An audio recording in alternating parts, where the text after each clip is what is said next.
Hello students, आइए आज हम लोग वेक्टर का पार्ट 2 पढ़ना शुरू करते हैं और इसमें हम लोग पढ़ेंगे एंगल बिटवीन वेक्टर्स और इसके बाद पढ़ेंगे हम लोग टाइप्स ऑफ वेक्टर। आइए आज ज़रा देखते हैं कि एंगल बिटवीन वेक्टर दो दो वेक्टर के बीच का हम लोग एंगल कैसे फाइंड आउट करते हैं, उसके बारे में ज़रा हम लोग देखेंगे। देखिए कि डिफिनीशन यहाँ दिया हुआ है कि angle between two vectors a smaller angle of the correct to angle when they are placed head to head, ध्यान दीजिएगा, head to head और tail to tail। सबसे पहले तो आपको हम बता दें कि वेक्टर में हेड क्या होता है और टेल क्या होता है। इसकी जानकारी तो आपको पहले से पता है। आइए जरा हम देख लेते हैं। ये अगर कोई एक वेक्टर ए है, इसको हम लोग बोल देते हैं हेड और इसको हम लोग बोलते हैं टेल। अब ध्यान ये देना है कि ये अगर वेक्टर ए है, इसका ये हेड होता है और ये टेल होता है। तो अकॉर्डिंग टू डिफिनीशन अगर हम लोग देखें तो एंगल कैसे फाइंड आउट करेंगे। सपोज कर लीजिए ये वेक्टर मेरा है वेक्टर ए और ये मेरा है वेक्टर बी। यहाँ एंगल अगर हमको दे दिया है अल्फा और यहाँ हमको एक एंगल दे दिया है theta. Example number first. Example number second में अगर हम बात करें, ये वेक्टर हमारा दे दिया है वेक्टर पी और ये दे दिया है हमारा vector Q. Vector Q capital ले लेते हैं, वेक्टर क्यू। यहाँ इन दोनों के बीच का जो एंगल है वो दे दिया है थीटा। तो वेक्टर का एक रूल होता है कि इसको हम लोग पैरेलल शिफ्टिंग कर सकते हैं। वेक्टर का एक रूल होता है कि इसे हम लोग पैरेलल शिफ्टिंग कर सकते हैं। जैसे कि ये वेक्टर है, अगर हमारा वेक्टर ए, तो इसको हम चाहें तो यहाँ से इस वेक्टर को उठा करके हम यहाँ से उठा करके इसको यहाँ रख सकते हैं, यहाँ रख सकते हैं। तो इसको हम लोग बोलते हैं पैरेलल शिफ्टिंग। या इसको हम यहाँ से उठा करके यहाँ रख सकते हैं, यहाँ से उठा करके यहाँ रख सकते हैं। इसको हम लोग बोल देते हैं पैरेलल शिफ्टिंग। आइए जरा डेफिनेशन के अकॉर्डिंग अगर हम लोग इसको देखने की कोशिश करें तो आप बताइए यहाँ पर हमारा रियल में एंगल कौन होगा। Angle between to vector, A smaller angle of the two angle, A smaller angle of the two angle. Suppose कर लीजिए कि यह एक मेरा स्ट्रेट लाइन है, एक यहाँ पर हमारा थीटा बना हुआ है, यहाँ पर हमारा अल्फा बना हुआ है। ये हमारा थीटा है और ये हमारा अल्फा है। इन दोनों एंगल के बीच में अगर हम देखें तो सबसे पहला कंसेप्ट क्या है कि देखना है कि ये हेड टू हेड या टेल टू टेल मिला है या नहीं मिला है। हेड टू हेड या टेल टू टेल मिला है या नहीं मिला है, उसके अकॉर्डिंग हम बात करेंगे। आइए तो सबसे पहले हम लोग ये देखने की कोशिश कर लेते हैं। तो यहाँ देख रहे हैं कि ये वेक्टर है, इसका यहाँ पर टेल है, यहाँ पर हेड है। इस वेक्टर का देख रहे हैं तो यहाँ पर टेल है और यहाँ पर हेड है। तो देख रहे हैं टेल हेड मिला हुआ है। लेकिन एंगल हम फाइंड आउट तभी कर सकते हैं जब दोनों ही वेक्टर हमारा हेड टू हेड मिला हो या दोनों ही वेक्टर हमारा टेल टू टेल मिला हुआ हो, या तो हेड टू हेड हो या टेल टू टेल मिला हुआ हो। तो हम यहाँ पर देख रहे हैं कि एक हेड है और दूसरे का टेल है। ये जरा इसको हम देखते हैं, आगे सॉल्व करते हैं। एक वेक्टर हमारा हो गया ये वेक्टर ए, इसको हमने क्या किया, उठा करके यहाँ रख दिया, यानी हमने इसको यहाँ बढ़ा दिया आगे की तरफ। और दूसरा वेक्टर जो है इसको हमने उठा करके यहाँ रख लिया, यानी ये वेक्टर हो गया हमारा। ये वेक्टर अगर ए है, इसको हम मान लेते हैं वेक्टर बी है। ये क्या है, वेक्टर ए, ये है वेक्टर बी, ये हमारा हो गया वेक्टर बी। अब जरा सोचिए कि इस वेक्टर को उठा के हमने रख दिया, यहाँ पर हमारा ये एंगल क्या आ गया, थीटा। क्या आ गया, थीटा। ये थीटा जो होगा हमारा, ये जो हमारा थीटा होगा, यही थीटा हमारा वेक्टर का एंगल होगा। क्या होगा, वेक्टर का एंगल होगा। अब आप कहेंगे कि सर थोड़ा सा कुछ कन्फ्यूजन लग रहा है। अरे कन्फ्यूजन लग रहा है तो आइए इसको थोड़ा सा आगे बढ़ा लेते हैं। इस वाले पॉइंट को हम आगे बढ़ा के चेक कर लेते हैं। इस वाले पॉइंट को आगे बढ़ा लेते हैं।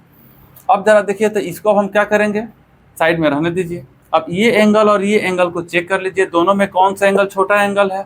सर ये एंगल छोटा है, ये हो गया हमारा वेक्टर एंगल, यानी ये जो हमारा थीटा है ये हो गया वेक्टर एंगल। क्या ये कंसेप्ट क्लियर हुआ आपका? आइए ध्यान देते हैं अब एग्जांपल नंबर 2 में। ये रहा हमारा वेक्टर P, ये रहा हमारा वेक्टर P, ये रहा वेक्टर P और ये रहा हमारा वेक्टर Q, ये वेक्टर P और ये रहा वेक्टर Q। अब आगे अगर हम लोग ध्यान देते हैं तो ये हो गया हमारा एंगल थीटा। तो सबसे पहले चेक कर रहे हैं कि इस वेक्टर का भी यहाँ पर क्या है, हेड है, और इस वेक्टर का भी यहाँ पर हेड है। अब हम देख पा रहे हैं अगर इस लाइन को आगे की तरफ अगर हम बढ़ाएं और चाहे इसको हम आगे की तरफ बढ़ाएं, फिर भी हम देख क्या पा रहे हैं, यहाँ पर जो मेरा एंगल बनेगा, दो लाइन को एक दूसरे को इंटरसेक्ट करता है तो अपोजिट एंगल इक्वल होता है। तो अगर यहाँ से भी हम एंगल निकाल रहे हैं तो देखिएगा हेड टू हेड मिला हुआ है। अगर यहाँ पर एंगल पता कर रहे हैं तो देख रहे हैं दोनों ही हमारा एंगल टेल टू टेल मिला हुआ है। तो हेड टू हेड हो या टेल टू टेल हो, इसके अकॉर्डिंग देख रहे हैं तो हेड टू हेड है, इसके अकॉर्डिंग देख रहे हैं तो टेल टू टेल है। तो ये हमारा स्मॉलर एंगल जो है, अगर ये एंगल देख रहे हैं तो बड़ा एंगल हो जाएगा। तो ये हमारा जो थीटा है ये क्या हो गया, वेक्टर एंगल हो गया। ये क्या हो गया, वेक्टर एंगल हो गया। थीटा जो है हमारा वेक्टर एंगल हो गया। अगर थीटा की बात करें, इसको हम लोग बोल देते हैं वेक्टर एंगल। थीटा क्या है हमारा, वेक्टर एंगल। कोई दिक्कत तो नहीं है। आइए जरा आगे अब हम लोग देखते हैं। अब कुछ क्वेश्चन हम लोग देते हैं, अब उस क्वेश्चन के अकॉर्डिंग हम लोग देखने की कोशिश करेंगे, कुछ क्वेश्चन सॉल्व करेंगे और तब पता लगाएंगे। ये आप लोग देख लिए कि angle between vector, angle between to vector is a smaller angle of the two angle. दो एंगल है उसमें हम लोग स्मॉलर एंगल चेक करेंगे। जैसे ये एंगल हम देख रहे हैं तो ये बड़ा हो रहा है और ये छोटा हो रहा है। इन कंसेप्ट ये होना चाहिए कि दोनों हेड टू हेड मिला है या दोनों टेल टू टेल मिला हुआ है। हम देख रहे हैं कि दोनों यहाँ पर हेड टू हेड मिला है या यहाँ पर टेल टू टेल मिला है। दोनों ही कंडीशन में हमारा दोनों एंगल इक्वल होगा, वर्टिकली अपोजिट एंगल है। आइए आगे ध्यान देते हैं और जरा ध्यान देते हैं। ये वेक्टर ए है और ये वेक्टर बी है। देखिएगा क्या हो रहा है, वेक्टर ए और ये रहा वेक्टर बी। इन दोनों के बीच अगर हम एंगल की बात करें तो एक हमारा एंगल ये बन रहा है क्योंकि दोनों टेल टू टेल मिला हुआ है। एक एंगल ये हो गया और दूसरा एंगल की अगर हम बात करें तो ये हो गया। तो दोनों में हमारा स्मॉलर एंगल तो ये हुआ, लेकिन थीटा यहाँ दिया हुआ है, इसलिए ये ऑप्शन नहीं हो सकता है। ये ऑप्शन नहीं हो सकता है। यहाँ देखिएगा ये वेक्टर ए है और ये वेक्टर बी है, दोनों ही टेल टू टेल मिला हुआ है। और हम क्या डेफिनेशन क्या बताएं कि हेड टू हेड मिले या टेल टू टेल मिले, दोनों ही कंडीशन में जो स्मॉलर एंगल होगा हम लोग उसकी बात करेंगे। तो ये हुआ हमारा स्मॉलर एंगल और ये हो गया हमारा लार्जर एंगल, इसलिए यहाँ एंगल दिया हुआ है थीटा, इसलिए ये भी पॉसिबल नहीं है। यहाँ ये जरा देख लेते हैं, यहाँ पर ऑप्शन डी में बात करते हैं। ये हमारा दिया हुआ है वेक्टर ए और ये दिया है वेक्टर बी। इसका ये टेल मिला हुआ है और इसका ये हेड मिला हुआ है। टेल और हेड के बीच का तो एंगल होता नहीं है, इसलिए हमको क्या करना पड़ेगा, पैरेलल शिफ्टिंग करना पड़ेगा। ये हो गया हमारा वेक्टर बी को हमने वहाँ से उठा करके यहाँ शिफ्ट कर लिया वेक्टर बी। अब देख रहे हैं कि ये हमारा स्मॉलर एंगल हो रहा है और ये मेरा लार्जर एंगल हो रहा है। तो एंगल तो मेरा ये होना चाहिए, लेकिन थीटा यहाँ दे दिया है, इसलिए ऑप्शन ये भी नहीं होगा।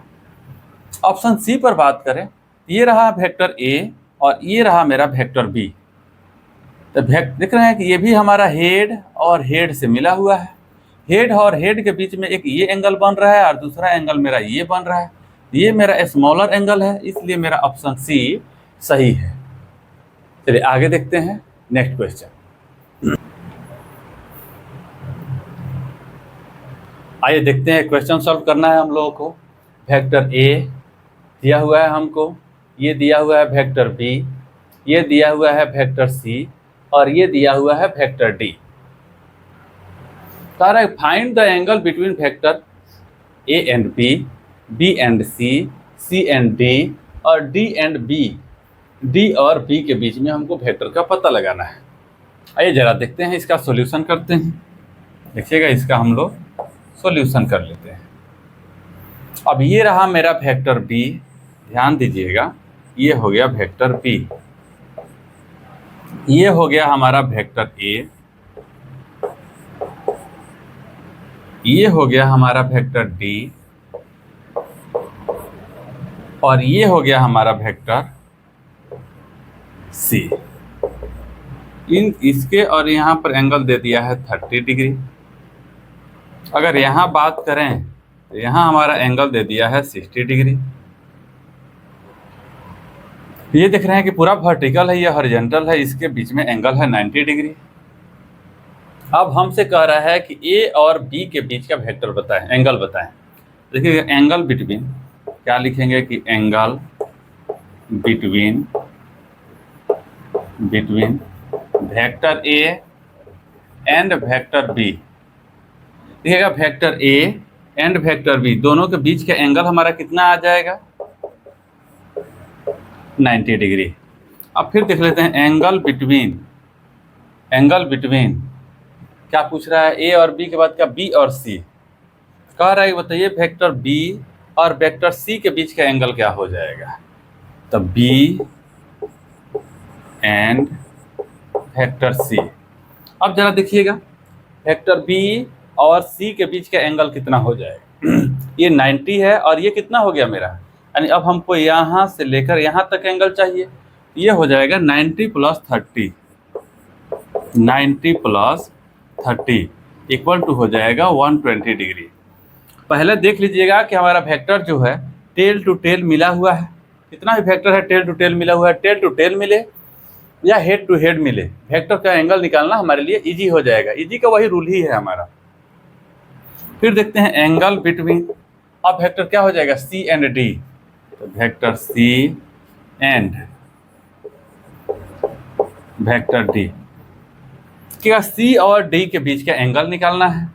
तो देखिएगा सी और डी के बीच का एंगल कितना हो जाएगा, ये जरा चेक कर लेते हैं। यह एक स्ट्रेट लाइन है, स्ट्रेट लाइन पर 60 डिग्री का एंगल है, प्लस इस एंगल को हम मान लेते हैं x। तो 60 + 30 + x इक्वल टू 180, कितना हो जाएगा 60 + 30 + x equal to 180 degree. x का वैल्यू कितना आ जाएगा 90 डिग्री। तो देख लीजिएगा हमारा इन दोनों के बीच का ये एंगल कितना आ गया हमारा, ये 90 डिग्री। अब हमसे क्या पूछा गया है, vector D and vector B.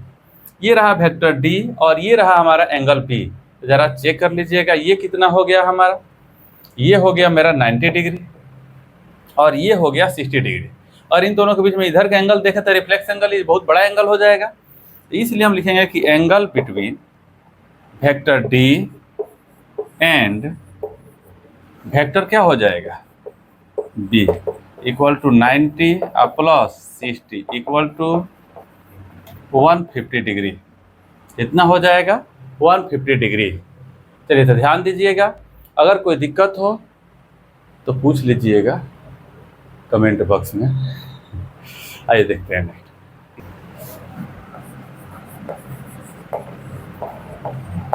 Note में देखिएगा कि एंगल बिटवीन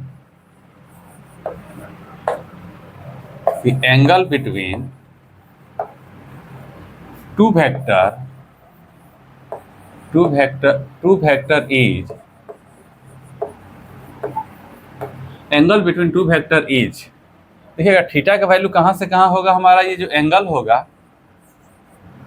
ये एंगल होगा,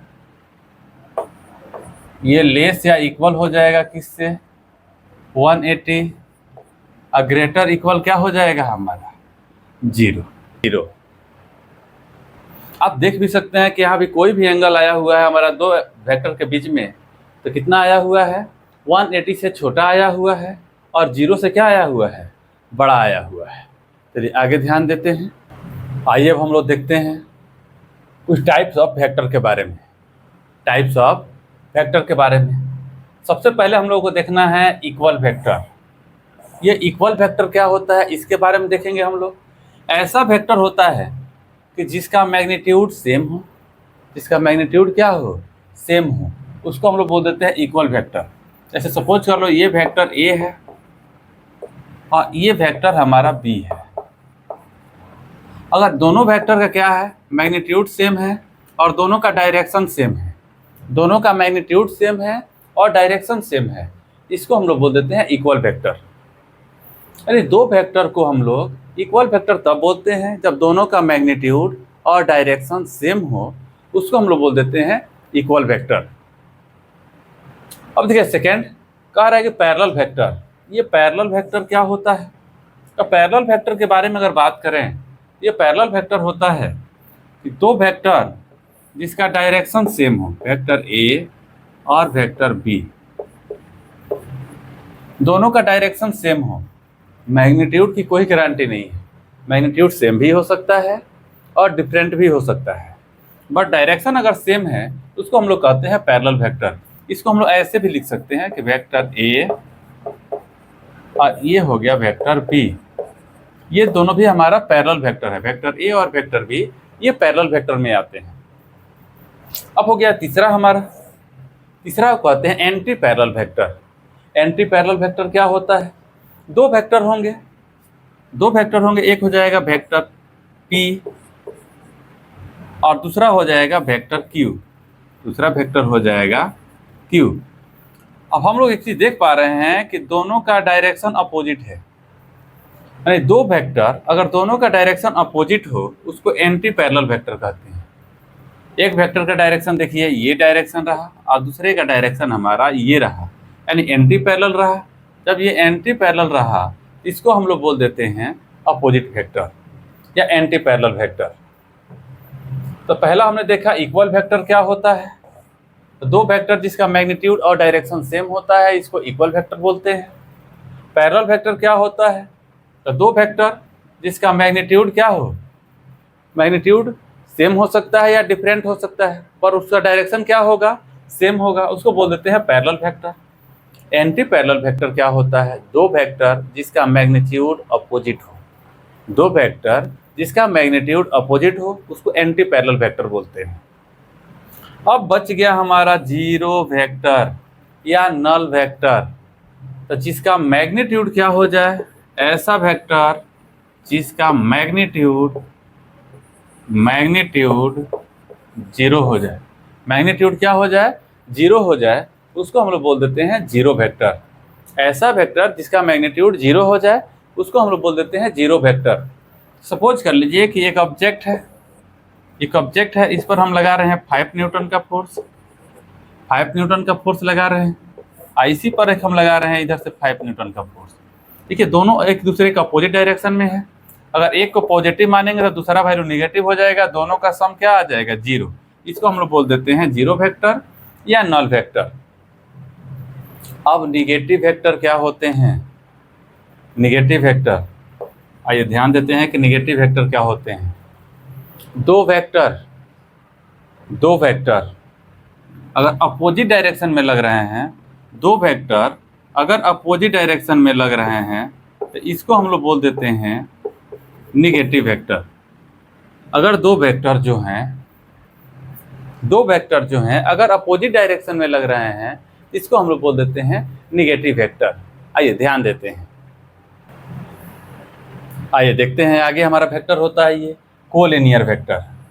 ये कोलिनियर वेक्टर क्या होते हैं, ऐसा वेक्टर जो एक ही लाइन में हो, ऐसा वेक्टर जो एक ही लाइन में हो। जैसे एक ये वेक्टर हो गया, ये दूसरा वेक्टर हो गया, ये तीसरा वेक्टर हो गया। डायरेक्शन की कोई बात नहीं की गई है, बस ये बताया गया एक लाइन में हो। एक ये वेक्टर, एक ये वेक्टर, एक ये वेक्टर, देख रहे हैं, इसको कहते हैं कोलिनियर वेक्टर। ऐसा वेक्टर जो एक ही लाइन में हो उसे बोल देते हैं कोलिनियर वेक्टर। उसके बाद आता है मेरा कोप्लेनर वेक्टर। ये कोप्लेनर वेक्टर क्या होता है, ऐसा वेक्टर जो एक ही प्लेन में हो, ऐसा वेक्टर जो एक ही प्लेन में हो उसको हम लोग बोल देते हैं कोप्लेनर वेक्टर। क्या कह देते हैं उसको, कोप्लेनर वेक्टर। तो कोप्लेनर वेक्टर क्या होता है, ऐसा वेक्टर जो एक ही प्लेन में होता है उसको हम लोग बोल देते हैं कोप्लेनर वेक्टर। जैसे सपोज कर लीजिए एक प्लेन, एक वेक्टर, दो वेक्टर, तीन वेक्टर, चार वेक्टर, ये 5 वेक्टर। देखिए सब के सब जितना वेक्टर है ये सब एक ही प्लेन में है। एक चीज याद रखिएगा कि अगर दो वेक्टर है, एक ये हो गया वेक्टर ए और एक ये हो गया वेक्टर बी।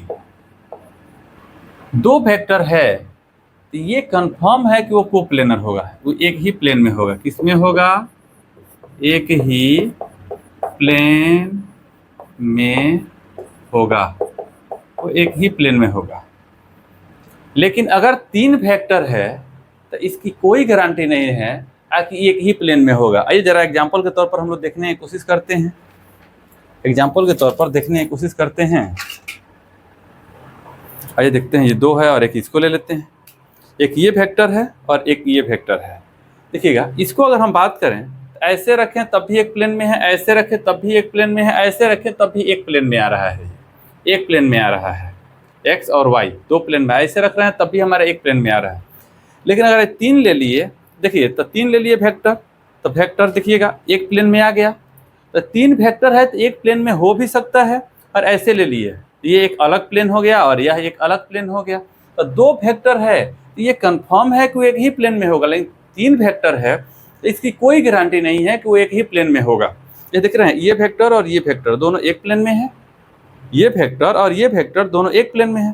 तीसरा ले लिए तो प्लेन में आ गया। देखिए ऐसे ले लिए तो प्लेन में आ गया लेकिन अगर ऐसे ले लिए तो प्लेन में नहीं है।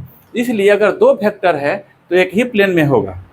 लेकिन अगर दो या दो से अधिक वेक्टर ले रहे हैं, दो से अधिक अगर वेक्टर ले रहे हैं तो एक प्लेन में हो भी सकता है और नहीं भी हो सकता है। आइए अब जरा सा देखते हैं ये यूनिट वेक्टर क्या होता है। यूनिट वेक्टर एक ऐसा वेक्टर होता है जिसका मैग्नीट्यूड